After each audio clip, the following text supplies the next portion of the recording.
अस्सलाम वालेकुम। आप देख रहे हैं मी एंड माय मॉम। मैं हूं आपका होस्ट तारिक अहमद और हम आज डिस्कस करेंगे कि किस तरह आप टर्किश आ सकते हैं। तुर्की का विज़िट वीज़े की क्या क्या रिक्वायरमेंट्स हैं और जो इन्होंने नई 14 दिन की क्वारंटाइन का लगाया उसके एक्चुअल फैक्ट्स क्या हैं। हम यहाँ पे एक्चुअल एक्सपीरियंस की बात कर रहे हैं। कुछ मेरे दोस्त अभी इस वक्त क्वारंटाइन के अंदर हैं। मैं उनकी आपको व्हाट्सएप भी शेयर करूँगा, व्हाट्सएप रिकॉर्डिंग भी डालूंगा ताकि आपको एक्चुअल में पता चले कि टर्किश गवर्नमेंट इसको फ्री दे रही है या फिर पेड है, या 100% फ्री है, या 50% पेड है। ये सारी बातें आज आपको इस वीडियो के अंदर पता भी चलेंगी।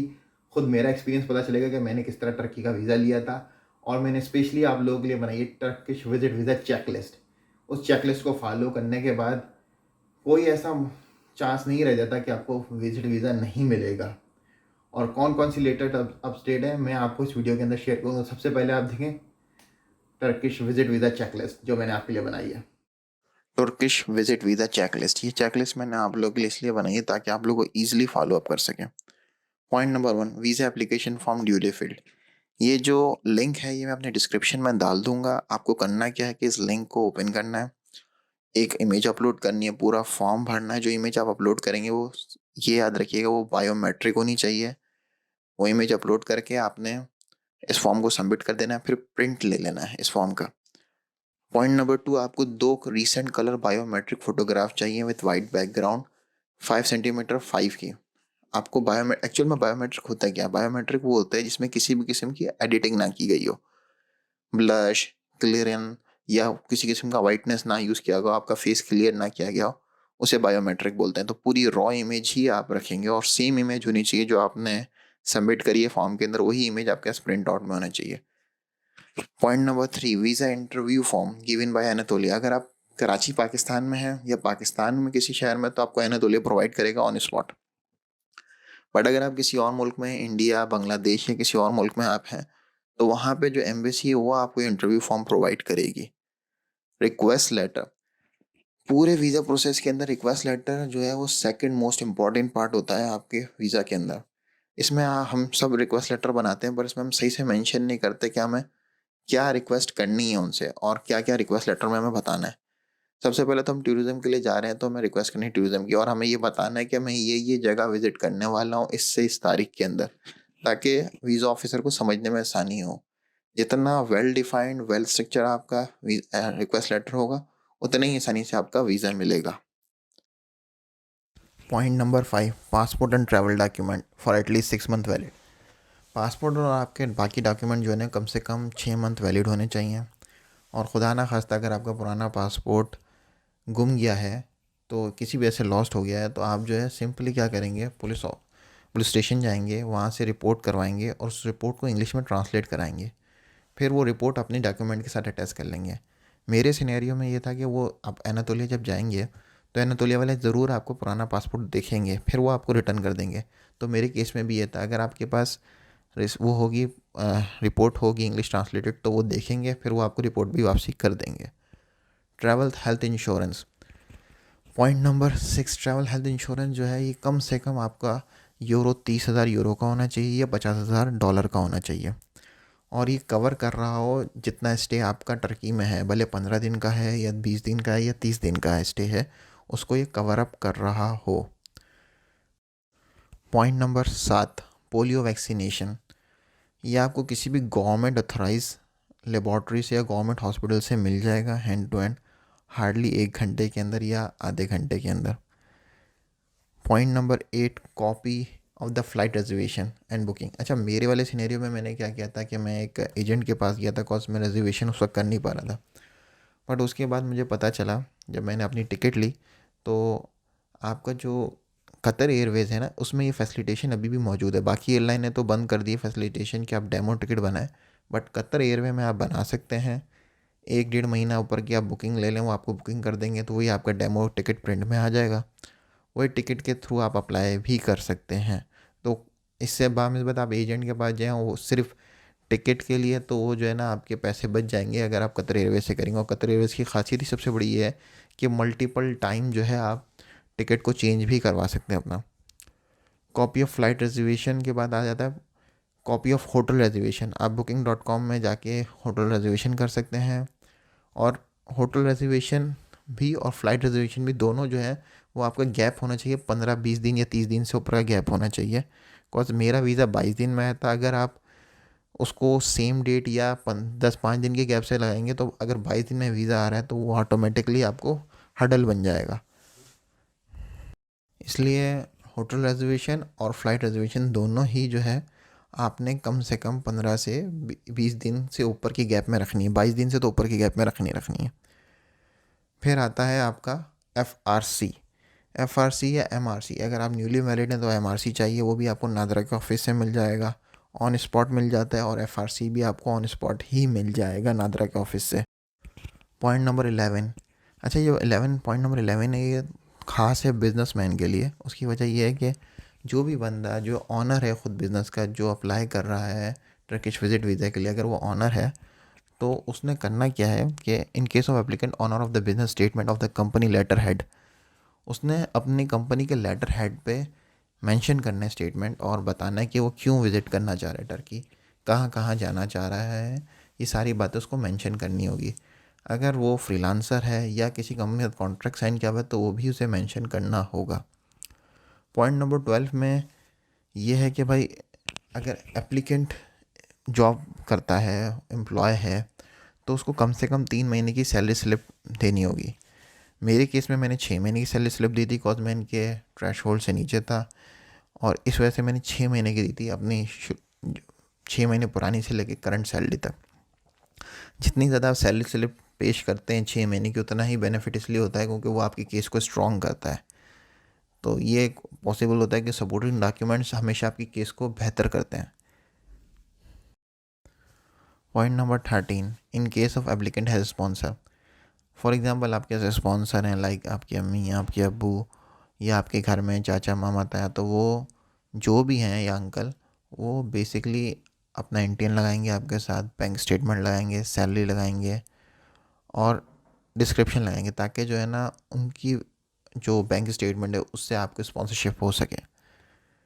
और अगर कोई स्पॉन्सरशिप नहीं है तो आप ख़ुद अपना NTN लगाएंगे, जो पॉइंट नंबर 14 के अंदर है। आप NTN लगाएंगे, FBR के डॉक्यूमेंट लगाएंगे, इनकम टैक्स लगाएंगे। मेरे सिनेरियो में इनकम टैक्स या NTN की इसलिए ज़रूरत नहीं पड़ी क्योंकि जो पाकिस्तान का लॉ है उसके हिसाब से जो मेरी सैलरी थी वो NTN के दायरे के अंदर नहीं आ रही थी, और जो जो अपग्रेड हुई थी रिसेंटली वो आ रही थी। पर जो आ रही थी उसको 1 साल नहीं हुआ था लेते हुए, ऑलमोस्ट 3 मंथ हुए थे, तो मैं टैक टैक्स नेट के अंदर आ नहीं रहा था। इस वजह से मुझे NTN की ज़रूरत नहीं पड़ी। और NTN की कई क्राइटेरिया हैं, अगर आप मुझे बता देंगे पर्सनल मैसेज में या टेक्स्ट मैसेज में या कमेंट्स के अंदर कि भाई ये चीज़ें, तो मैं आपको बता दूंगा कि आप NTN के अंदर आ रहे हैं या नहीं आ रहे क्राइटेरिया के अंदर। लास्ट पॉइंट है बैंक स्टेटमेंट और बैंक मेंटेनेंस सर्टिफिकेट। अमूमन होता है कि हम लोग, हर बंदा जो है ना बैंक स्टेटमेंट ज़्यादा से ज़्यादा दिखाना चाहता है और वो दिखाता भी है। पर मेरे केस में और मेरे दोस्त के केस में फ़र्क ये था कि मेरा जो केस था उसमें मिनिमम स्टेटमेंट के अंदर 3 से 4 लाख के अंदर, 4 लाख से तो बहुत अंडर था मैं, 3 लाख के अंदर अंदर जो है मेरा वीज़ा लग गया था। उसकी वजह ये थी कि मेरा अकाउंट 1 साल से मेंटेन हो रहा था। सिर्फ 1 साल से मेंटेन नहीं हो रहा था, उसके अंदर पेमेंट्स आ रही जा रही थी बहुत ज़्यादा। उसके अलावा क्या था कि मैं, ये नहीं था कि मेरे दोस्त की तरह उसने 15 लाख रुपए एकदम डंप किए और फिर उसकी स्टेटमेंट निकाल ली। मैंने जो था वो सुकून से, एक्चुअल में मेरी सैलरी आ रही थी मंथली, तो वो पता चला था मेरा फ्रीलांस, कॉज मैं वेब डेवलपर हूँ, वेबसाइट्स बनाता हूँ, तो उसकी भी जो नहीं पेमेंट्स आ रही थी उधर, तो उससे मेरे अकाउंट में आना जाना बहुत ज़्यादा था। तो जो भी आप बैंक स्टेटमेंट शो करें उसके अंदर मेक श्योर ये करें कि भाई आपकी स्टेटमेंट सिर्फ ऐसी ना हो कि आपने एक पेमेंट डाली है वैसी आ जाए, उसमें ट्रांजैक्शन होना ज़रूरी है, आपका अकाउंट मेंटेन होना ज़रूरी है। अकाउंट सर्टिफिकेट मेंटेन से भी पता चलता है कि आप बैंक में मेंटेन कर रहे हैं, पर आपकी ट्रांजैक्शन से पता चलता है कि आप इसी अकाउंट को यूज़ कर रहे हैं या नहीं। खैर, अकाउंट मेंटेन सर्टिफिकेट के साथ उस पर स्टैम्प होनी चाहिए, वो 7 दिन से ज़्यादा पुराना ना हो। अच्छा है कि आपकी उसी दिन निकले, सुबह आप जाएँ बैंक और निकाल लें, क्योंकि हैंड टू हैंड मिल जाता है आपको, उसी वक्त आपको बैंक वाला स्टैम्प भी करके दे देगा, तो वो ज़्यादा बेहतर होता है सेम डे की। बिकॉज मैंने भी सेम डे की ही सबमिट करी थी। चेकलिस्ट के बाद मैं आपके साथ शेयर करूँगा मेरे दोस्त का एक्सपीरियंस, कि उसका क्वारंटाइन में क्या एक्सपीरियंस रहा और क्या क्या हो रहा है। जो मैंने आपको हाईलाइट दी थी स्टार्ट में, वो सारी बातें मैं आपको शेयर करूँगा। तो स्टार्ट करते हैं। टर्की पहुंचा 27 तारीख को, तो मैंने ये वीडियो बनाई थी, फिर इसमें थोड़ी सी एडिटिंग भी करी, बिकॉज मैं अपने दोस्त का एक्सपीरियंस भी आपको इस वीडियो में ही देना चाह रहा था।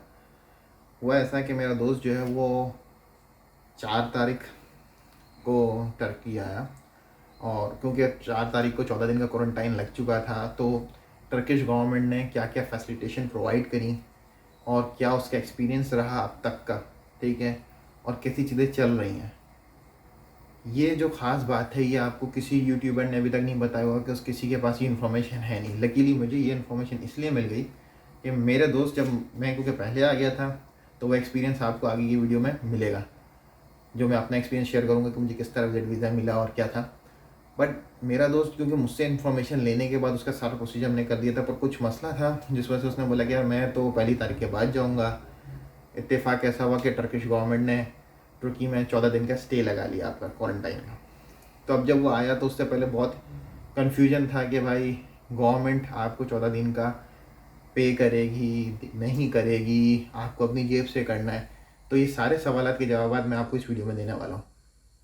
पहली बात ये 100% नहीं कह सकते कि भाई ये गवर्नमेंट पे करेगी आपको इसके। सीधी सी बात है, ये 70% पेड है, बिकॉज जहाँ पे आप रह रहे हो गवर्नमेंट की जगह है, गवर्नमेंट के सेलेक्टिव सेंटर्स हैं, तो वहाँ पे आपको खाना मिलता है फ्री ऑफ कॉस्ट। खाना बड़ा बेहतरीन है, नो डाउट टर्किश गवर्नमेंट ने बेहतरीन खाना रखा है इधर, ठीक है। अब मैं कोशिश करूँगा कि इस बीच में जो है ना उसकी ऑडियो भी ऐड कर सकूँ, ताकि आपको जो है ना पता भी चल सके कि भाई उसकी जो मेरी बात हुई है व्हाट्सएप के ऊपर, वो भी मैं कोशिश करूँगा कि मैं इस वीडियो के अंदर ऐड करूँ किसी तरह जगह बना के।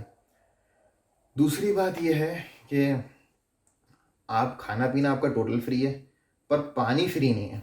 पानी के लिए आपको पे करना है। रिहाइश फ्री है, और वो आपको रिहाइश दे रहे हैं। ऐसा नहीं है कि आपको एक कमरा मिल रहा है, ऑफ कोर्स आपको एक बेड मिल रहा है, पर वो बेड बहुत बेहतरीन क्वालिटी का है, बेहतरीन इंफ्रास्ट्रक्चर। तो हमेशा टर्की के अंदर बेहतरीन इंफ्रास्ट्रक्चर है, पर क्लीननेस का, जो सफाई का इतना ख़ास ख्याल रखा हुआ है कि वो खुद हैरान है। तो बेहतरीन किस्म की जो नहीं है सर्विस है, बट उसको सिर्फ ये है कि खाने पीने का खर्चा आपको अपनी जेब से करना है। खाने का नहीं, पीने का खर्चा आपको अपनी जेब से करना है, सॉरी। खाने का खर्चा गवर्नमेंट कर रही है, 3 टाइम का खाना आपको मिलता है, और बेहतरीन खाना मिलता है। मतलब उसमें कुछ कमी नहीं होती कि आप ये सोचे कि भाई दाल मिल रही है नहीं मिला, बेहतरीन खाना मिलता है आपको। मीट भी मिल रहा है, फ़िश भी मिल रहा है, आपको हर किस्म का मीट मिल रहा है उसके अंदर, वेजिटेबल्स भी मिल रहे हैं। तो हाइजीन का तो समझ लें, हाइजीन का लेवल जो है 100 आउट ऑफ 100 है, जो मुझे उसने बताया कि भाई बहुत क्लास का। फिर उसके बाद वो हर 2 दिन के बाद आके आपको चेक करते हैं आपकी रिपोर्ट, और सिर्फ 14 दिन में आपको ये नहीं कि 14 दिन में ही छोड़ रहे हैं। अगर उनको ज़रा सा भी फील हो रहा है कि नहीं यार कोई किसी किस्म का मसला नहीं है, बंदा वैक्सीनेटेड है यहाँ आने से पहले, तो आपको 7 दिन के अंदर भी छोड़ा जा रहा है। बिकॉज अगर आपको खांसी है तो वो आपको रख के देख रहे हैं, इधर ये नॉर्मल खांसी, बिकॉज आप जब मुल्क से आते हैं तो पाकिस्तान तो गर्म है, काफ़ी गर्म है कराची। अब मैं पाकिस्तान के नॉर्दर्न एरिया की बात नहीं कर रहा, नॉर्दर्न एरिया तो माशाल्लाह अल्लाह ने उनको रहमत दी हुई ठंड की। कराची वाले जो हैं वो बेचारे गर्मी में होते हैं, तो वो आते हैं तो यहाँ पे क्लाइमेट चेंज होता है, तो फिर खांसी ज़ुकाम एक बड़ी कॉमन चीज़ है, गला ख़राब होना। अगर आपको वो चीज़ें भी नहीं है ना, तो समझ लें आपका 7 डे के अंदर ही आप रैप अप हो जाएगी आपकी कहानी, और आपको दे देंगे कि भाई आप जा सकते हैं।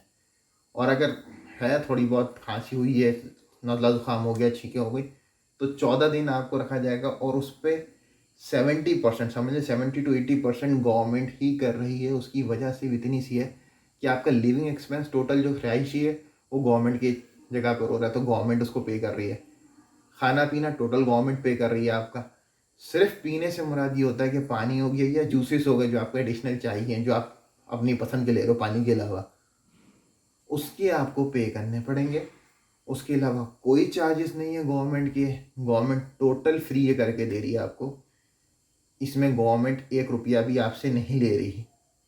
अगर आप ऑप्टिमाइज़ करना चाहेंगे तो उस बंदे ने 3 लीरा के अंदर, मतलब 60 रुपये में पूरा दिन गुजारा है। और अगर आप 3 लीरा में पानी की बॉटल ले लेते हैं, वो भी सब्सिडाइज मिल रही है, 3 लीरा भी आती है, 6 लीरा भी आती है, और 8 लीरा भी आती है। अगर आप 10 लीटर 8 लीरा वाली ले लेते हैं तो वो आपका 4-5 दिन चल जाते हैं पानी, और वो आपको जो नहीं है पूरा हो जाएगा। मतलब 10 लीटर पानी एक बंदा एक दिन में पीता नहीं है, 4-5 दिन उसको लग जाएंगे तो 8 लीरा जो है, अगर 20 रुपये का भी लीरा लगा लूँ मैं, तो 10 लीरा भी कर दूँ तो 200 रुपये का पानी पड़ता है। तो 200 रुपये का खर्चा होगा आपका 1 हफ्ते का या 5 दिन का, इससे ज़्यादा आपका खर्चा है नहीं। अगर हाँ, अगर आपने कुछ और जूसेस मंगाने हैं डिफरेंट किस्म के, तो फिर तो बात अलग है। बट अगर सिर्फ पानी लेना है तो ये, और पानी की भी अलग अलग इन्होंने रखा हुआ है। हयात है, नेस्ले है, या दीगर जो है। हयात क्योंकि सबसे महंगा है तो वो पड़ता है 8 का। नेस्ले थोड़ा सस्ता है और उससे भी सस्ता है, और ये सारे बेस्ट क्वालिटी वाटर हैं। ऐसा नहीं है कि इनके वाटर में कोई मसला है, बट क्वालिटी बेहतरीन है, खर्चा मिनिमम है। ऑलमोस्ट मैं बोलूँगा 80 to 90% गवर्नमेंट जो है ना आपको ये फ्री प्रोवाइड कर रही है। अच्छा, ये भी नहीं है पानी जो है वो आपको नहीं दे रहे खाने के साथ, पानी भी दे रहे हैं। जब 30 वक्त का आपके पास पहले सुबह का खाना आता है तो उसमें पानी भी आता है आपके साथ, चाय भी आती है, टर्किश टी भी आती है, ठीक है। दोपहर के खाने के साथ भी पानी आता है। पर एक होता है क्योंकि बंदा बार बार पानी पीता है तो वो एक अलग चीज़ है। तो ये था एक्सपीरियंस। और साथ में कोशिश मेरी ये है कि मैं इसके बाद एक ऑडियो भी ऐड कर लूँ उसकी व्हाट्सएप की, जिसमें उसने बताया कि यार कोई प्रॉब्लम है नहीं, सब अच्छा चल रहा है, फिर आके मिलते हैं। तो मैं कोशिश करूँगा व्हाट्सएप की ऑडियो भी ऐड कर लूँ उसके लिए। बाकी और कोई सवाल है तो आप नीचे कमेंट बॉक्स में डाल सकते हैं। और अब मैं आपसे अपना शेयर करूँगा कि मैंने विजिट वीज़ा कैसे लिया था और क्या क्या मेरे साथ हुआ था। तो stay tune with us, don't forget to like and subscribe and hit the bell icon, because आपकी मोहब्बतें मुझे बहुत ज़रूरत है, ताकि मैं आने वाली जितनी भी वीडियोज़ हैं उसको बेहतर से बेहतरीन कर सकूं और आपको वो एक्यूरेट इन्फॉर्मेशन दूं जो कि आपको फ़ायदा प्रोवाइड करे। ये ना हो कि जो हर जगह मिल रही है और उसका कोई फ़ायदा नहीं हो रहा।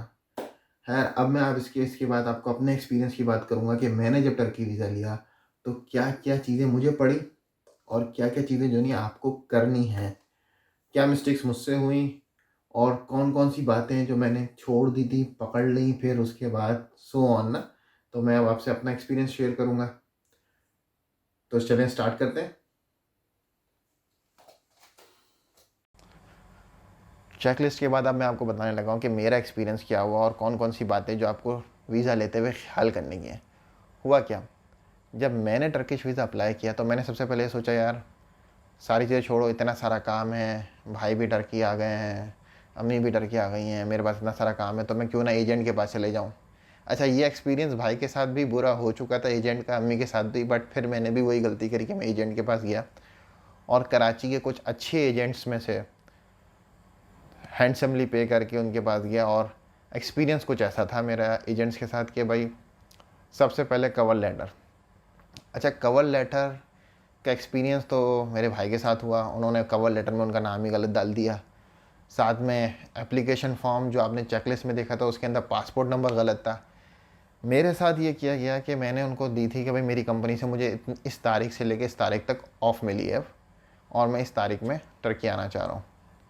उन्होंने उसके ऊपर भाई मेरा पूरा फॉर्म भरा, फॉर्म के साथ उन्होंने इंश्योरेंस बनाया, इंश्योरेंस के साथ उन्होंने ये सारी चीज़ें बनाने के बाद, टिकट बनाने के बाद जब मुझे पता चला तो भाई मैंने जो कंपनी से उनको सर्टिफिकेट दिया था कि मैं इस तारीख तक हूँ, वो जिस दिन मुझे छुट्टी हो रही है उससे एक दिन मैं टर्किश से वापसी आ रहा हूँ। तो इतना बड़ा ब्लंडर था उनकी उसमें।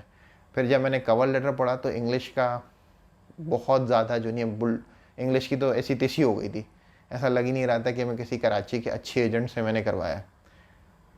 खैर, मैं उस एजेंसी का नाम नहीं लेना चाहूँगा कॉज उन्होंने कोशिश तो की, बट इन एंड वो सारे पैसे ज़ाया करके मुझे ख़ुद ही कवर लेटर लिखना पड़ा।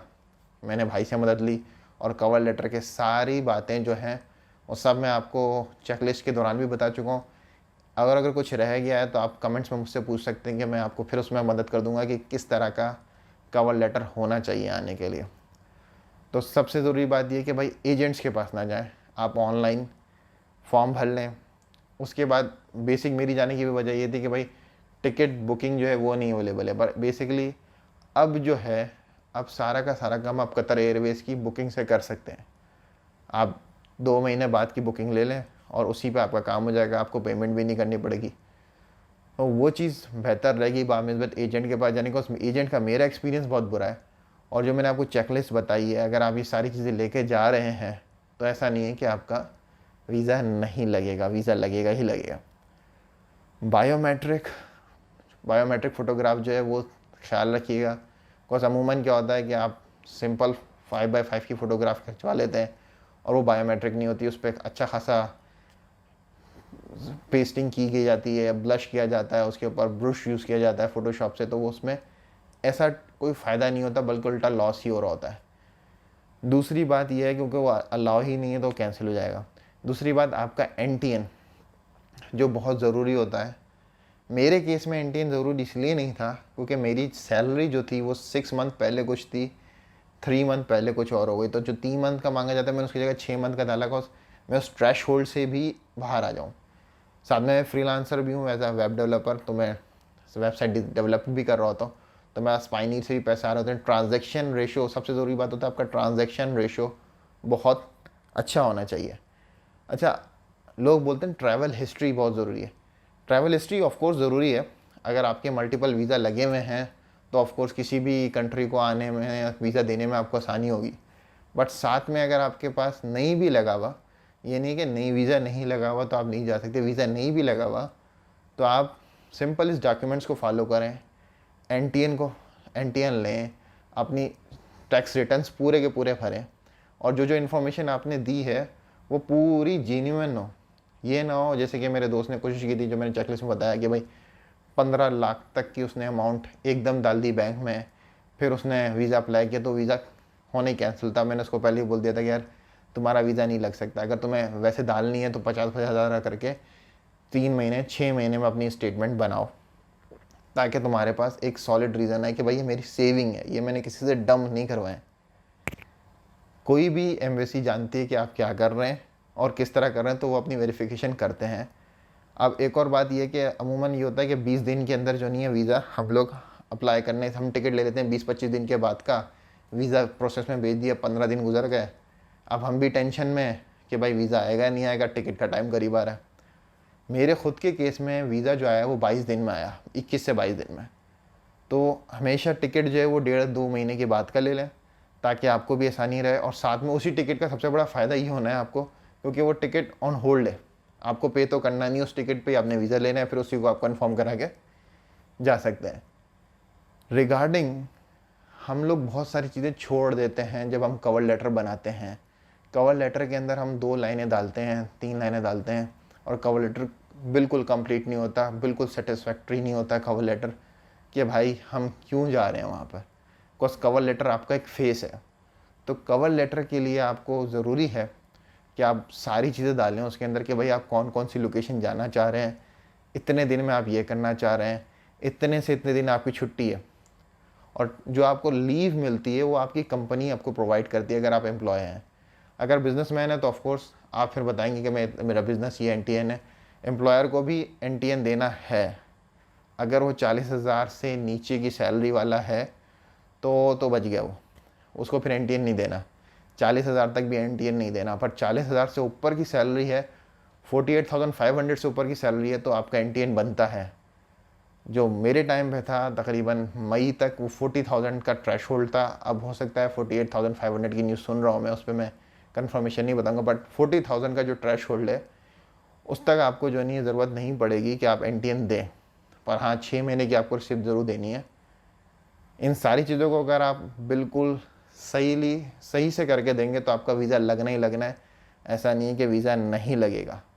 साथ में बैंक स्टेटमेंट के लिए कुछ टिप्स एंड ट्रिक्स मैं आपको दे देता हूँ जो मैंने भी अपनाई थी। मेरा बैलेंस आ रहा था, जा रहा था, तो मैंने 4 लाख 4.5 लाख तक का बैलेंस मेंटेन किया, दिखाया। बट ज़रूरी बात यह कि आपकी बैंक स्टेटमेंट जो हो वो 7 दिन से पुरानी ना हो। तो अमूमन क्या होता है कि हम लोग ले लेते हैं उस तारीख से उस तारीख तक, और फिर उसके बाद रख देते हैं कि यार अब वीज़ा आएगा, उसके बाद हम जो है ना जाएंगे, कॉज हमने तो पैसे निकालने हैं। इससे अच्छा तरीका ये है कि आप पैसे डाल लें अपने यूज़ के लिए, फिर निकाल भी लें। सही है, मैं समझता हूँ कि बंदे को जो है ना ज़्यादा से ज़्यादा बैंक स्टेटमेंट दिखानी होती है, बट उसके लिए सबसे अच्छा तरीका ये है कि आपने निकाल लिए। अब आप जब बैंक के पास गए तो आपने बैंक को बोला भाई इस तारीख से लेके इस तारीख तक की मुझे बैंक स्टेटमेंट आप दे दें, तो वो आपको देंगे। तो उसमें आपका जो लास्ट बैलेंस आ रहा होगा वो तो नहीं आ रहा होगा जो आपको चाहिए भेजने के लिए। इस तरह की स्थिति, और साथ में स्टैंप लगी हुई बैंक स्टेटमेंट हो, अकाउंट मेंटेनेंस सर्टिफिकेट हो आपके पास, तो आपका वीज़े में किसी किस्म की कोई प्रॉब्लम नहीं आनी। कोई स्पॉन्सर कर रहा है तो स्पॉन्सर के लिए वो जो आपका स्पॉन्सर है वो आपको एंटेन प्रोवाइड करेगा, लेटर प्रोवाइड करेगा। और रिमेनिंग बाकी चीज़ें मैं आपको बताऊंगा नेक्स्ट वीडियो के अंदर अपनी, कि किस तरह आप यहाँ पे आके TRC के लिए अप्लाई कर सकते हैं, यूनिवर्सिटीज़ कौन कौन सी यहाँ पे आपको स्कॉलरशिप दे रही हैं, बिजनेसेस यहाँ पे कौन कौन से चल रहे हैं, कौन से बिजनेसेस आपको करने चाहिए यहाँ पर आके, कितना आपकी इन्वेस्टमेंट बाकी है और कितना खर्चा यहाँ पर होता है लिविंग का। Stay tune with us. Thank you for watching. Don't forget to like and subscribe, hit the bell icon. Thank you.